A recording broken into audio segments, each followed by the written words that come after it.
American association of physician of Indian origin आपी पक्षर विशिष्ट शिक्षाविद और समाजसेवी तथा किट और किस्र प्रतिष्ठाता अच्युत सामंत को आपी award for transformational social work and Indo US partnership सम्मान प्रदान करा जायछि। अमेरिका फ्लोरिडार टाम्पारे जुलाई 2 रु 5 तारिख 4 दिन व्यापी अनुष्ठित आपिर वार्षिक सम्मेलन आपिकन 2026 तथा आपिर 44तम कांग्रेस अवसर में श्री सामंत को यह सम्मान प्रदान करा जायछि। असाधारण और क्रांतिकारी समाज सेवा, दूरदृष्टि संपन्न मानववादी प्रयास एवं ग्लोबल हेल्थ समिट 2026 समय रे आपी को अकुंठित समर्थन तथा व्यक्तिगत भावे भारत और अमेरिका मध्य सुसंपर्क स्थापन पई श्री सामंत को यह सम्मान प्रदान करा जायछि।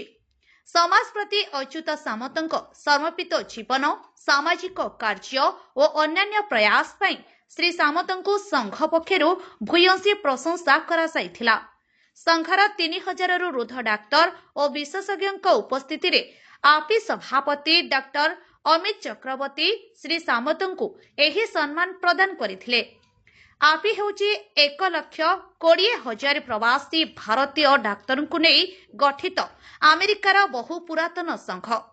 एही संघर डाक्तर माने समग्र अमेरिका रे स्वास्थ्य सेवारे नियोजित अछंती।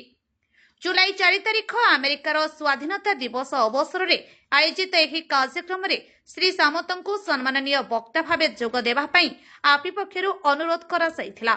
आपिर अनुरोध क्रमे श्री सामंत सम्माननीय वक्ता भाव जोग देई आपी कार्यर प्रशंसा करथिले। एही अवसर में श्री सामंत आपी डाक्तरंक भारत में प्रति मासर किछि दिन स्वास्थ्य जोगाई देवा पई अनुरोध करथिले।